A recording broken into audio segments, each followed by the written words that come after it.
Jéhovah, Saint, Jésus-Christ, Saint, Saint-Michel, Saint, Dieu notre roi, Saint. merci de nous avoir gardés sains et saufs du début de cette année 2025 jusqu'à la fin. Merci, Seigneur. Nous te disons gloire, honneur, magnificence à ton nom au plus haut des cieux. Alléluia. Seigneur, accorde-nous le discernement, Seigneur. Amen. Accorde-nous la compréhension, Seigneur. Amen. Accorde-nous la force et la grâce de comprendre ta parole. Amen. Au nom et à l'amour de notre Seigneur Jésus-Christ. Amen. Chers bien-aimés, chers internautes, nous vous saluons dans le précieux nom de notre Seigneur Jésus-Christ.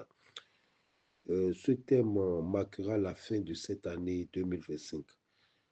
Et le thème est intitulé La présence ou la présentation du moins de l'enfant Jésus dans le temple.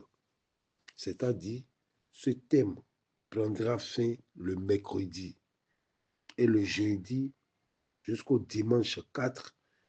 Le thème sera un nouveau commencement.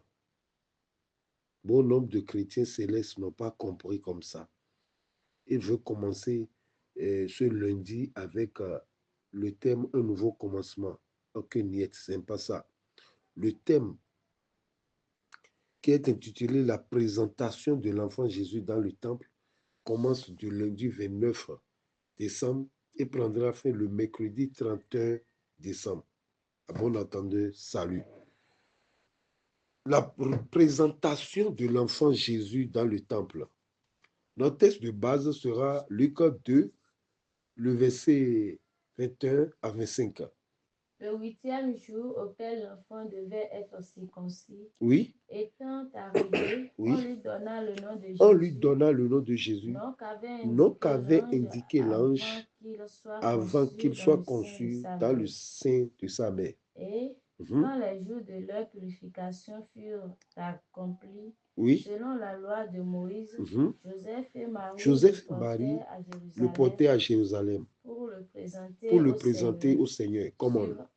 suivant ce qui est écrit Comment? dans la loi Mhm. du Seigneur. Oui, Tout mâle premier-né sera consacré au Seigneur wow. et pour offrir un sacrifice de tourterelle ou de jeunes pigeons, Oui, comme cela est prescrit dans la loi du Seigneur. merci. Alléluia. Alléluia. Alléluia. Alléluia. Alléluia. Alléluia. La présentation de l'enfant Jésus dans le temple, c'est un bon thème. Ce thème fait partie des thèmes que je guettais pour mieux expliquer ou corriger certaines personnes, notamment certains devanciers de notre Église qui font mal à la Sainte Écriture. Alléluia. Alléluia. Bien-aimé, ce thème montre que le poisson est pourri de la tête. Écoutez ceci. De Noël au 1er janvier, ça fait 8 jours. On est d'accord? Oui. Donc, Jésus est né le 25 décembre, pas commémoration. Ce n'est pas que il est né directement en Israël le 25 décembre. Non, ce n'est pas commémoration. Mais s'il est né le 25 décembre, donc le 1er janvier, il aura 8 jours. Et comme vous le savez, dans notre église, si un enfant naît le 25 à la plage de Semewa et Meko, on fera sa sortie d'enfant le 1er janvier. On est d'accord jusque-là. Bien-aimé, Jésus n'est pas présenté au temple le 8e jour. Je suis désolé. Je suis désolé. Jésus n'est pas présenté au temple le 8e jour. Ne minimisez pas le 8e jour. Ne parlez pas mal du 8e jour. N'interprétez pas mal le 8e jour. Bon nombre de chrétiens vont faire fi le 8e jour. Non. N'éliminez pas le 8e jour. C'est très important. Car c'est le commencement de notre salut. Alléluia. Alléluia. Nous ne devons pas minimiser le 8e. Ce thème domine. C'est-à-dire tous les thèmes Le 8e jour de l'enfant Jésus n'est pas un hasard. C'est le premier acte visible du salut. Je réitère, c'est le premier acte visible du salut. Ne laissez pas ce thème pour commencer notre thème, un nouveau commencement. Non. C'est même le commencement ici. Alléluia. Alléluia. C'est en ce 8e jour que Jésus entre dans l'histoire humaine en recevant un nom qui sauve. Comment on peut oublier ou comment on peut hypothéquer le 8e jour, bien-aimé? Taguez-moi les chargés, taguez-moi les secrétaires. Nous ne devons pas oublier le 8e jour. Bien-aimé, si cela tenait qu'à moi, je ne dirais pas la présentation de l'enfant Jésus dans le temple. Non, comme thème, je ne présenterai pas ça. Mais plutôt le 8e jour de l'enfant Jésus. Alléluia. Alléluia. Le 8e jour de l'enfant Jésus, c'est très important. Ce n'est pas la présentation. Nous ne sommes pas au temps de la présentation de l'enfant Jésus. Non. Dans la simplicité d'un enfant, c'est-à-dire de Jésus, Dieu inaugure une humanité nouvelle. C'est ça le 8e jour. C'est maintenant que Dieu a inauguré une humanité nouvelle. Quand on ouvre ou quand on construit, quand on bâtit une entreprise, une boutique, on fait l'inauguration. C'est maintenant que Dieu a inauguré une humanité nouvelle. Alléluia. Alléluia. Je vais donner un enseignement clair, bien-aimé, et spirituel sur le 8e jour. Sur le 8e jour est compris dans la tradition juive et chrétienne. Nous ne devons pas minimiser. Le 8e jour a un sens dans la Bible depuis l'Ancien Testament. Nous ne devons pas l'oublier. Allez dans la profondeur de la parole de Dieu, bien-aimé. Nous ne sommes pas à l'aide d'être superficiels, non. Dans la tradition juive, bien-aimé, le 8e jour est le jour où tout enfant mâle est circoncis. Selon l'alliance conclue entre Dieu et Abraham. Genèse chapitre 17, le verset 7 et le 9, 10. J'établirai mon alliance entre moi et toi, oui, et tes descendants après toi, oui, selon leur génération. Ce sera une alliance perpétuelle, oui, en vertu de laquelle je serai ton Dieu et celui de ta postérité oui. après toi. Le verset 9 et 10. Dieu dit à Abraham, Dieu dit à Abraham, toi, tu garderas mon alliance, toi et tes descendants oui, après toi, selon leur génération. Et quelle est l'alliance? Vas-y. C'est ici mon alliance, oui, que vous garderez entre moi et vous, et ta postérité après toi. Tout mâle parmi vous sera circoncis. C'est ça. Donc nous sommes dans, comment dirais-je, et dans le temps de l'alliance. C'est maintenant que l'alliance veut commencer. Bien-aimé, j'ai la rage de dire à quelqu'un de ne pas oublier le 8e jour. C'est maintenant que ça veut commencer. Celui qui oublie le 8e jour, oublie l'œuvre que Jésus-Christ est venu faire sur la terre. Aïe, aïe, aïe, Seigneur. Nous ne devons pas oublier le 8e jour. C'est une alliance perpétuelle. C'est une alliance à perpétuité. Le rite du 8e jour est une alliance qui marque 3 choses. Premièrement, ça marque l'entrée officielle de l'enfant Jésus dans le peuple de l'alliance. Deuxièmement, c'est maintenant son appartenance à Dieu. Troisièmement, l'obéissance à la loi divine. Lorsque nous faisons sortir d'enfants le 8e jour, nous déclarons maintenant notre enfant est rentré officiellement, pas officieusement. Donc, ça, le 8e jour, Jésus-Christ est venu sur cette terre officieusement. Or que de Genèse jusqu'à Malachie, il a déjà travaillé officieusement. Maintenant, il doit travailler officiellement. Donc, le 8e jour marque son entrée officielle. Alléluia. Alléluia. Dans le peuple de l'Alliance. Deuxièmement, c'est maintenant qu'il a appartenu à Dieu. Troisièmement, ça montre qu'il doit obéir à la loi divine. Est-ce qu'on peut oublier ça? Est-ce qu'on peut oublier le 8e jour? Même si c'est 3 jours de lundi au mercredi, nous devons prêcher, nous devons toucher le peuple de Dieu. Suivez-moi et vous aurez de la manne pure. Écoutez-moi. Le chiffre 8 a une signification spirituelle forte. Nous ne devons pas l'oublier. Vous savez pourquoi ça a une signification spirituelle forte? Parce que le 8e jour n'est pas, c'est-à-dire le 8e jour n'existe pas. Quand on dit 8 jours, ça n'existe pas. Il y a seulement 7 jours. Genèse 2, le verset 2 à 3. Dieu acheva au 7e jour son œuvre qu'il avait faite.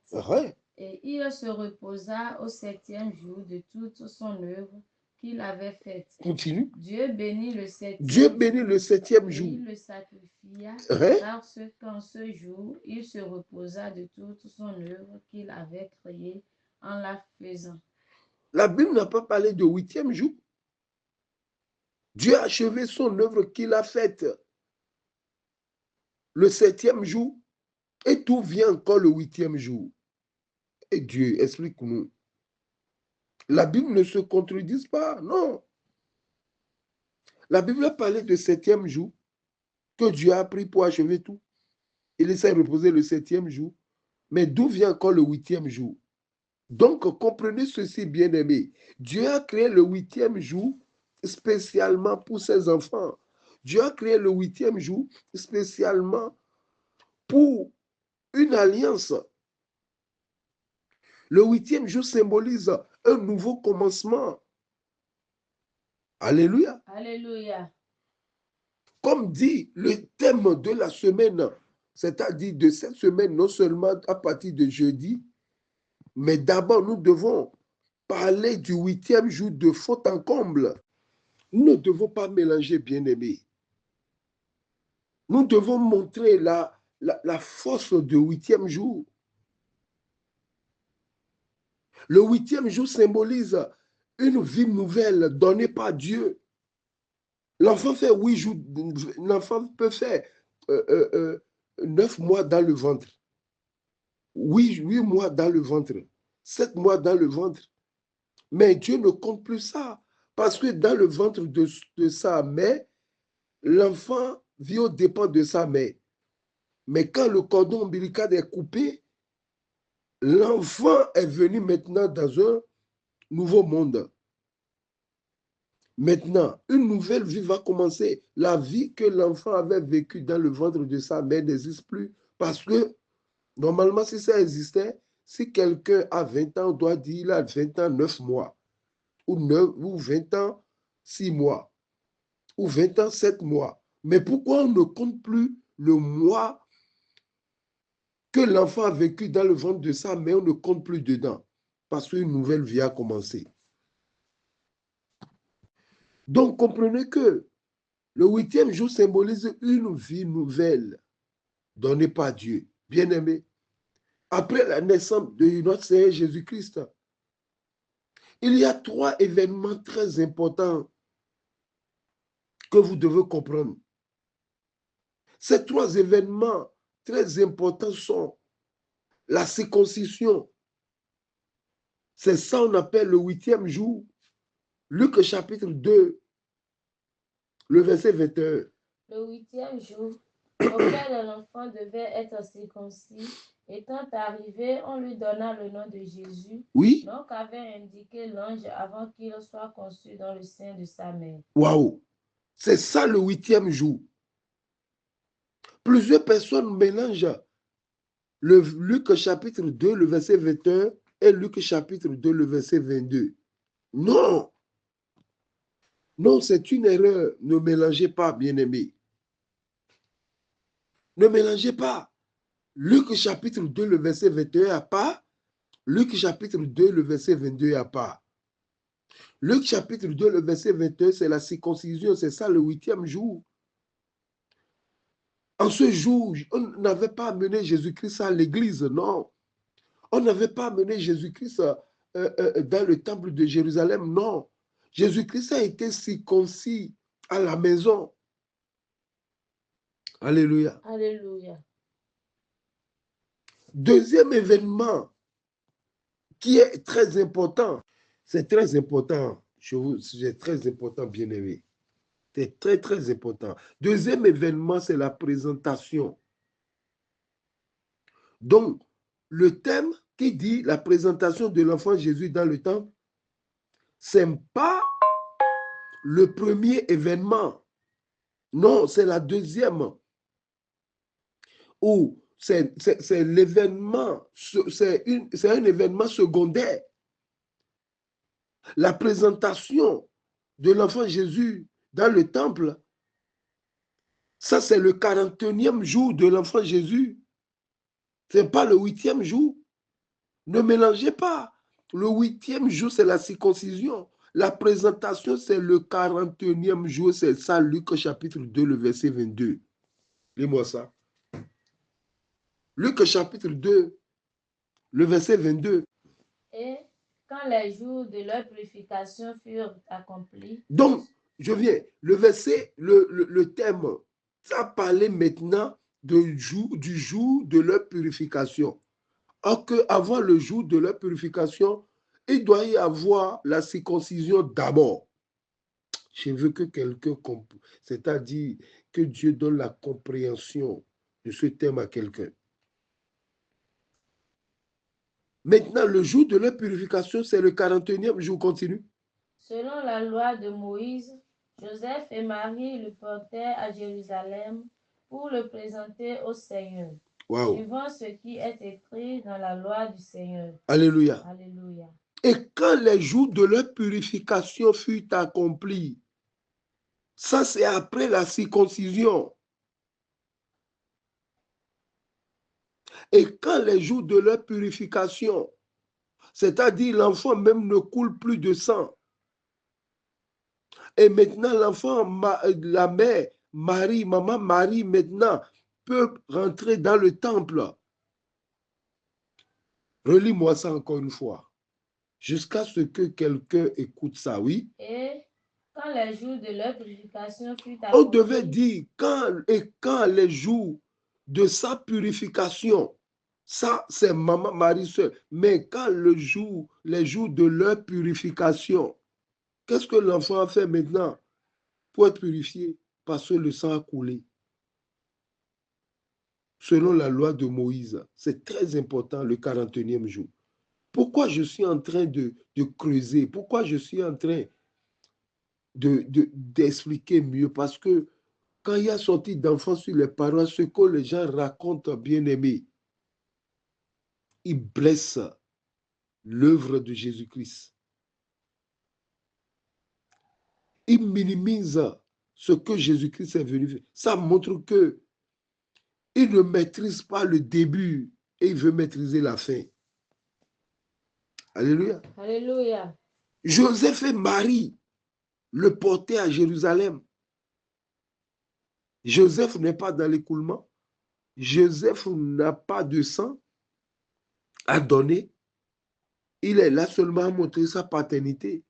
Parce que Jésus-Christ est 100% homme, 100% Dieu. 100% homme avec Marie, parce qu'il est rentré dans le ventre d'un humain. 100% Dieu, parce que l'enfant vient du Saint-Esprit. Alléluia. Alléluia. Troisième événement très important, c'est la consécration. On ne veut pas aller là pour le moment. Parce que le thème, la présentation de l'enfant Jésus dans le temple, on veut mieux expliquer. Donc, je boycotte maintenant la consécration. Donc, comprenez les trois événements très importants à connaître par tous les chrétiens.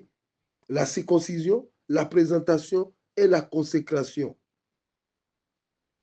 Bien-aimé, le thème qui dit la présentation de l'enfant Jésus dans le temple n'est pas pour maintenant, n'est pas pour cette semaine, non. Et ces dates, ces jours sont très importants pour les humains sur la terre. Si un enfant naît, on fait le 8e jour, on fait le 41e jour, ce que plusieurs personnes oublient. Le 41e jour, l'enfant doit revenir au temple. On doit faire action de grâce. Si l'enfant ou quelqu'un reste sur cette terre meurt, on fait son 8e jour et on fait aussi son 41e jour. Waouh! Alléluia. Alléluia. J'aimerais parler du premier volet, c'est-à-dire de la circoncision. Puisque c'est de ça qu'il s'agit. Église, la circoncision de Jésus a été faite le 8e jour à la maison et non dans le temple. À la maison et non dans le temple. Marie a prénommé son enfant à la maison le 8e jour. Et elle a prénommé son enfant parce qu'en Israël, ce sont des femmes qui donnent le nom des enfants. La femme de Manoach, c'est à elle de donner le nom de l'enfant. Je remonte un peu même. Et Ève, c'est Ève qui a donné le nom comment dirais-je, Caïn, à l'enfant Caïn. Élisabeth, rappelez-vous, lorsqu'elle a donné naissance, les hommes sont venus le voir. Comment on va appeler ton enfant? Elle a dit Jean. Ils ont dit, mais ça veut dire quoi? Depuis la naissance, depuis la création, jusqu'à présent, personne n'est prénommé Jean. Allons vers le Père. Arrivé chez le Père a demandé une tablette et un écritoire et il a écrit Jean automatiquement. Sa langue est déliée. C'est des femmes. C'est les femmes qui prénomment les enfants. Donc le 8e jour, Marie a prénommé son enfant le nom de Jésus, puisque c'est à elle que l'ange a donné l'enfant. Et dès le 8e jour, la vie de Jésus est placée sous le signe du renouveau et du salut. Donc c'est pour cela que je précise que je retiens que le 8e jour est très important, bien-aimé. Sans le 8e jour, nous ne pouvons pas être chrétiens. Suivez-moi et vous allez comprendre. Le 8e jour de l'enfant Jésus est égal à la circoncision et le nom de Jésus. Donc ça, le 8e jour, Jésus n'aura pas de nom. C'est pourquoi je dis que c'est très important. Le 8e jour symbolise, le 8e jour veut dire la circoncision et le nom de Jésus. Puisque avant qu'on ne prénomme quelqu'un, qu'on donne un nom à quelqu'un en Israël, on doit attraper son 3e pied, son pénis. Et on doit couper ça. Si on ne coupe pas, on ne donnera pas le nom de l'enfant. Puisque Dieu ne veut pas qu'en venant dans ce monde, les enfants mâles, le sexe passe par le sexe de leur maman. Là, c'est considéré comme l'inceste. Un enfant ne doit pas, le sexe d'un enfant ne doit pas rentrer dans le sexe de sa maman. Raison pourquoi Dieu met un chapeau sur le sexe d'abord, sur le pénis d'abord, avant que l'enfant naisse. Et au dehors, maintenant, on peut couper parce que la tête, son pénis ne doit pas gratter le sexe, l'uctoris de sa maman. Raison pourquoi Dieu fait seulement cela pour les hommes, pour les garçons, pour les mâles et non pour les filles. Alléluia. Alléluia. Est-ce que vous me suivez? Oui. C'est pas important ça? Alléluia. Alléluia. Donc comprenez cela, oui, le 8e jour est très important. Ne bâclez pas l'œuvre de Jésus. Alléluia. Alléluia. Le 8e jour auquel l'enfant devait être circoncis. Le 8e jour auquel l'enfant devait recevoir son nom. Devait être nommé, devait être, c'est-à-dire, c'est là on doit donner un nom. Ce temps étant arrivé, on lui donna le nom de Jésus, mais en coupant le prépuce. Si on ne coupe pas, on ne lui donnera pas un nom. Alléluia. Alléluia. Ce verset nous montre que Jésus se soumet à la loi. Donc, comprenez-moi, je veux rester seulement sur le verset 21, parce que puisque c'est de ça qu'il s'agit. Peut-être à partir de jeudi, le 1er, là où le thème « Un nouveau commencement » veut commencer, je peux aller en profondeur à partir du verset 22, que Dieu nous prête vie. Que Dieu nous prête vie. Amen. Alléluia. Alléluia. Bien que Jésus soit le Fils de Dieu, il a accepté d'être circoncis comme tous les enfants d'Israël qui sont sous la loi. Il a accepté. Donc ça, le 8e jour, on ne peut pas montrer la soumission de Jésus à la loi. Celui qui boycotte le 8e jour ne met pas Jésus, c'est-à-dire au centre de son œuvre. Le Luc chapitre 2, le verset 22, 21, ce verset nous enseigne que Jésus entre pleinement dans la condition humaine. Celui qui boycotte c'est-à-dire le 8e jour, boycotte que Jésus dit que, autrement, il est en train de dire que Jésus n'est pas entré pleinement dans la condition humaine. Donc, c'est la raison pourquoi je dis que c'est très important. Luc chapitre 2, le verset 21. Ce verset nous enseigne que Jésus respecte la loi, non pas obligation, mais pas humilité et pas amour pour nous les humains. Oui. Luc chapitre 2, le verset 21. Ce verset nous enseigne que Jésus vient accomplir la loi et non l'abolir. Matthieu 5, le verset 18. Car, je vous le dis en vérité, oui. Tant que le ciel et la terre ne passeront point, il ne disparaîtra pas de la loi un seul. Remonte au verset 17 d'abord. Ne croyez pas que je sois venu pour abolir la loi ou les prophètes. Je suis venu non pour abolir, mais pour accomplir. Merci. Et ce verset de Matthieu 5, verset 17, a commencé le 8e jour. Vous voyez la profondeur de la parole de Dieu? Vous voyez qu'il est très important de ne pas boycotter le 8e jour? Chers devanciers, ne boycottez pas le 8e jour. Dieu ne se place pas au-dessus de l'humanité. Il marche avec elle. Jésus ne se place pas au-dessus de l'humanité. Jésus marche avec l'humanité. Alléluia. Alléluia. Luc chapitre 2, le verset 21. Ce verset nous enseigne le don du nom Jésus. Celui qui boycotte le 8e jour boycotte le don du nom Jésus. Le 8e jour est aussi le jour où l'enfant reçoit son nom. Donc, nous ne devons pas boycotter. Le nom Jésus signifie Dieu sauve. Ce nom n'est pas choisi par hasard. Non. Ce nom n'est pas choisi par hasard. Nous devons célébrer le 8e jour de Jésus. Ne sautez pas ce 8e jour et allez à la présentation de l'enfant Jésus dans le temple. Alléluia. Alléluia.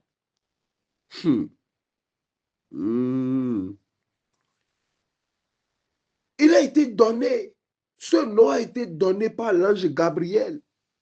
Et ce nom révèle la mission même de l'enfant Jésus. La mission de l'enfant Jésus n'est pas seulement quelque chose que nous devons dire par la bouche, non. Nous devons mieux expliquer qu'il est le Sauveur. Il est le Sauveur et il a commencé son œuvre le 8e jour. Ne venez pas au 41e jour directement, non. Église, le salut n'est pas une idée abstraite, non. Le salut a un nom. Le salut est un visage. Le salut est une vie. Le salut a une vie. Celui qui oublie, celui qui boycotte le 8e jour, prend le salut comme une idée abstraite. Non. Notre salut a un nom. Notre salut a un visage. C'est ça, Jésus. Quand on dit ce nom, l'enfer tremble, l'enfer tremble, l'enfer tremble. Ce nom est sorti le 8e jour. Je ne peux pas laisser aller le 8e jour, bien-aimé. Je ne peux pas, je ne peux pas. Non. Alléluia. Alléluia. Luc chapitre 2, le verset 21. Ce verset de Luc sur le 8e jour nous enseigne le sang versé dès l'enfance de Jésus. Je ne peux même pas terminer ce thème parce que il y a trop de nourriture spirituelle dedans, bien-aimé. Bien-aimé, notre priorité sur cet enfant qui vient de naître est son sang. Qu'est-ce qu'on cherche chez Jésus?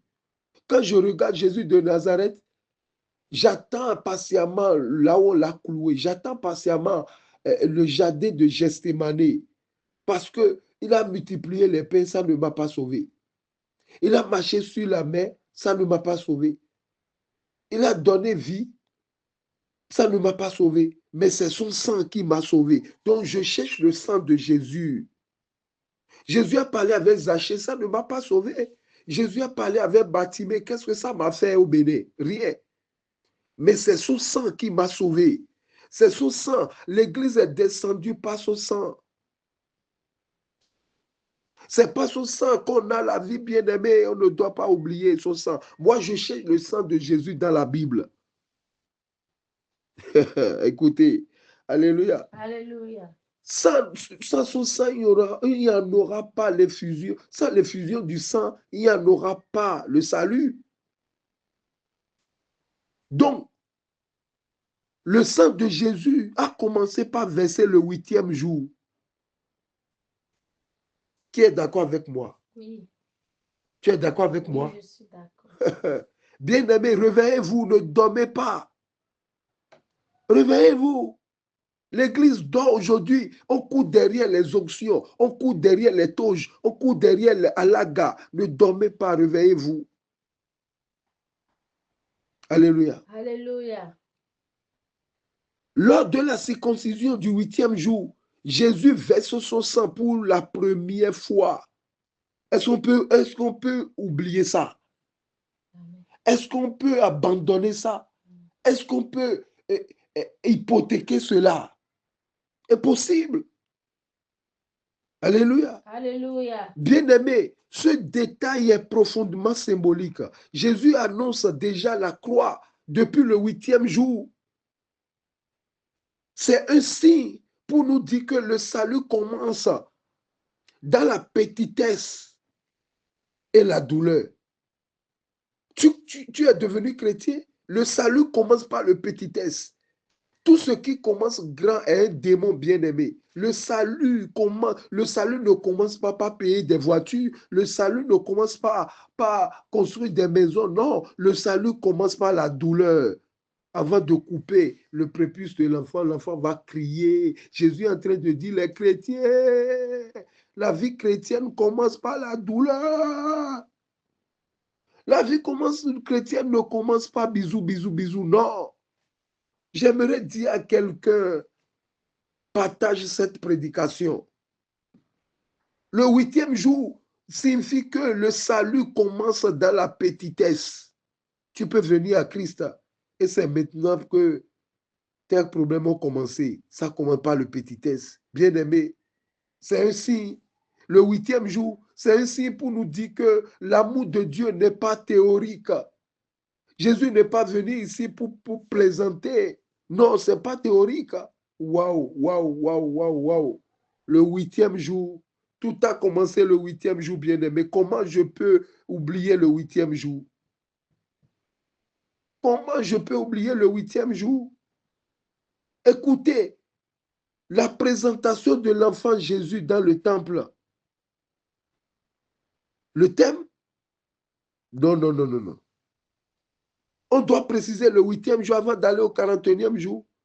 Dès le 8e jour, Jésus nous enseigne que le salut passera par le don de soi-même. Jésus est en train de nous expliquer. Le 8e jour nous explique que le salut doit passer par le don de soi-même. Bien-aimé, est-ce que tu t'es donné? Jésus s'est donné. Bien-aimé, est-ce que nous sommes prêts à nous donner totalement? C'est la vraie question cette semaine. Est-ce que tu es prêt à te donner totalement pour 365 jours? Nous devons expliquer ça. Nous ne devons pas sauter pour aller à la présentation. Non, bien-aimé. La vie chrétienne ne commence pas par l'extérieur d'abord, mais par l'intérieur, le 8e jour. Oh, le 8e jour. Alléluia. Alléluia. Aujourd'hui, nous ne nous donnons pas totalement. Nous nous donnons à moitié. Comme Ananias et Saphira, image d'une consécration partielle. Alléluia. Alléluia. Le 8e jour veut nous donner il ne faut pas que nous nous donnons partiellement. Acte chapitre 5, le verset 1, 2. À la maison, vous pouvez lire de chapitre, c'est-à-dire du premier verset au 11e verset. Mais je veux, pour gagner le temps, le premier, deuxième verset. Mais un homme nommé Ananias avec Saphira, sa femme, vendit une propriété et retient une partie du prix, sa femme en le sachant, puis il apporta le reste et le déposa aux pieds des apôtres. C'est ça. Ils ont enlevé une partie. Ils ont vendu un champ. Ils ont donné une partie à l'église, mais ont menti en gardant le reste. C'est-à-dire, ils ont menti en gardant le reste. Ils voulaient, c'est-à-dire, paraître spirituels sans être totalement consacrés. C'est de ça qu'il s'agit. Bien-aimé, Dieu ne veut pas une offrande partielle, mais une offrande totale, mais la vérité du cœur. Dieu ne veut pas une offrande partielle, mais Dieu veut la vérité du cœur. Nous ne devons pas commencer par la présentation. D'abord, nous devons commencer par le commencement. Alléluia. Alléluia. Deuxième exemple. Je donne Judas Iscariote comme exemple. Alléluia. Alléluia. Puisque Jésus nous montre que le salut passera par le don de soi. Et je donne des exemples des gens qui ne se sont pas donnés totalement, comme ce que nous faisons aujourd'hui. Judas Iscariote était un proche de Jésus, mais que divisé. Physiquement, il est proche de Jésus, mais spirituellement, il est loin de Jésus. Jean 12, le verset 4 à 6. Un de ses disciples, Judas Iscariote, fils de Simon, oui, celui qui devait le livrer, dit: pourquoi n'a-t-on pas vendu ce parfum 300 deniers pour les donner aux pauvres? Il disait cela non qu'il se mentait en peine des pauvres, mais parce qu'il était voleur et que, tenant la bourse, il prenait ce qu'on y mentait. Judas marchait avec Jésus. Judas faisait partie des 12 apôtres, mais il aimait l'argent plus que Christ. Judas Iscariote est l'image de la présence extérieure sans la transformation intérieure. Waouh! Bien-aimé, on peut être dans l'œuvre de Dieu sans être livré à Dieu. C'est ce que nous voyons aujourd'hui. Les gens sont dans l'œuvre de Dieu, mais ils ne se sont pas livrés à Dieu. Jésus s'est livré. Jésus a montré le don de soi-même avant le service.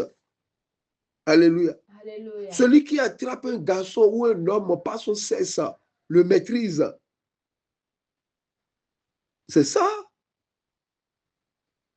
Je prends un troisième exemple.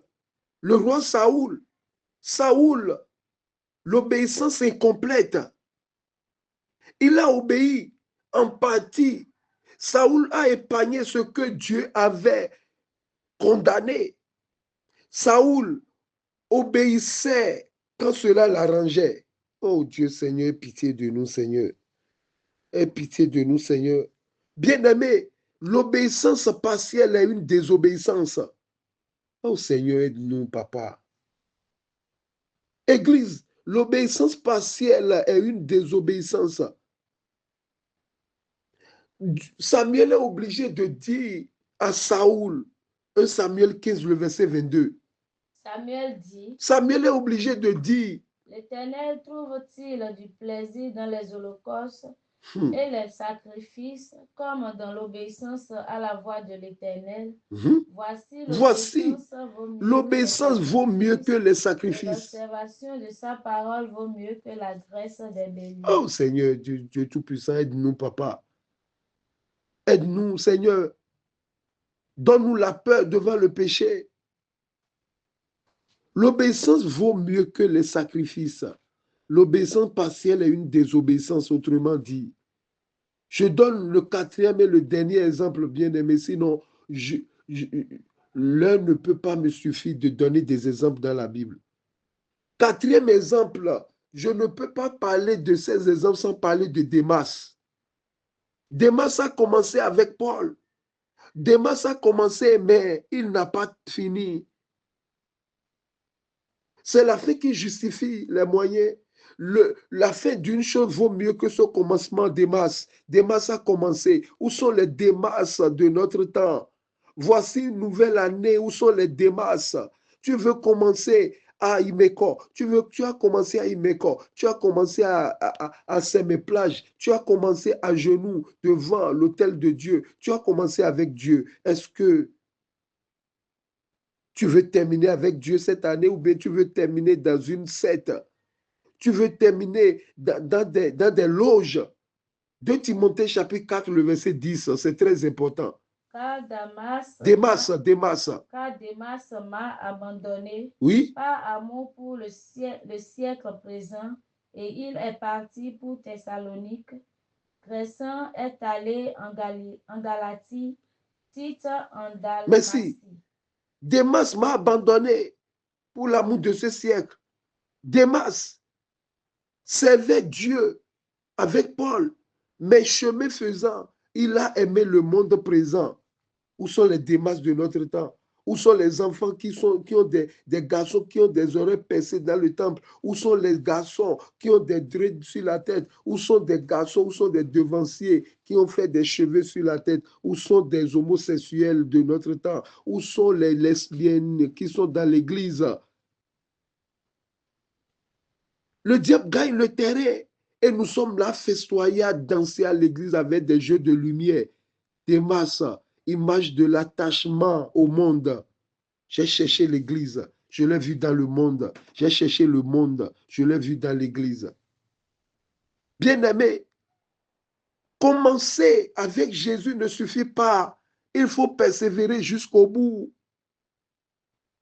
Le salut commence par la petitesse et la douleur. Je dois aller dans des exemples bien-aimés. Je complète encore un exemple. Je donne encore un exemple. Waouh! Un exemple aussi monte dans ma tête, bien-aimé. 5e exemple, l'église de Laodicée. Je dois parler de ça car nous sommes à l'aide de Laodicée. Laodicée, symbole de la tiédeur spirituelle. Apocalypse 3, le verset 15 à 16. Je connais tes œuvres. Je sais que tu n'es ni froid ni bruyant. Toi qui sautes à l'église, toi qui viens de Imeko, toi qui viens de Sémé-Plage, toi qui veux crier le 31 décembre à l'église, je connais tes œuvres. Tu peux te cacher à tout le monde, mais le Seigneur dit, je connais tes œuvres, oui. Tu n'es ni froid, tu n'es ni chaud, tu n'es ni bouillant.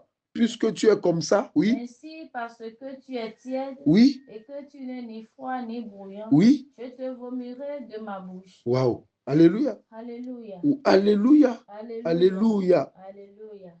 Laodicée, symbole de la tiédeur spirituelle, ni froid, ni chaud, ni bouillant. Alléluia. Alléluia. Église de Laodicée, satisfaite. L'église était satisfaite, mais Dieu le voit spirituellement pauvre. Église de Laodicée est l'image d'une foi confortante, sans feu. On danse à l'église, mais il n'y a pas le feu dedans. On saute, mais il n'y a pas le feu dedans. On est leader, évangéliste, supérieur, suprême, mais il n'y a pas le feu dedans. C'est un supérieur qui couche à l'hôtel. C'est un berger qui couche avec les femmes d'autrui. C'est un berger coureur de jupons. Il n'y a pas le feu dedans. Bien-aimé, Jésus rejette une relation à moitié. Comprenez cela. Jésus rejette toujours une relation à moitié. J'ai déjà fait 45 minutes, je dois m'arrêter. Alléluia. Alléluia. Chers frères et sœurs en Christ, je parle de 8e jour. Le 8e jour est un enseignement pour nous tous. Aujourd'hui, nous ne devons pas boycotter ça. Le 8e jour de Jésus nous parle de l'obéissance à Dieu, de l'humilité devant la volonté de Dieu. Le 8e jour nous parle de l'accueil d'une vie nouvelle en Dieu. Le 8e jour nous parle du commencement, parce que le chiffre 8, si tu veux écrire 8, il va falloir écrire 2 bagues et coller. Le chiffre 8, le 8e jour est un jour de mariage de l'enfant avec son Créateur. Alléluia. Alléluia. Le 8e jour nous parle plus que tout. Le 8e jour nous rappelle que Dieu nous appelle chacun par notre nom. Dieu connaît notre nom. Le 8e jour montre que Dieu connaît chacun de nous par son nom. Ce thème nous invite à entrer dans une alliance vivante.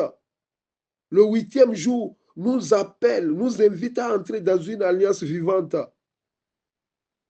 La vraie liberté naît dans l'amour et la fidélité, Église. La vraie liberté. En tant que chrétien, l'indépendance ne nous concerne pas. Le mot indépendance est un mot diabolique. Sinon, la liberté, Jésus-Christ nous a donné la liberté. La vraie liberté naît dans l'amour et dans la fidélité à Dieu. Soyez bénis. Amen. Au nom de notre Seigneur Jésus-Christ. Jéhovah, Jésus-Christ, Saint-Michel, Dieu Tout-Puissant, la parole vient d'être libérée. Réveille-nous, Seigneur, au nom de Jésus-Christ. Amen, amen, amen, au nom de notre Seigneur Jésus-Christ. Alléluia, alléluia, alléluia, alléluia.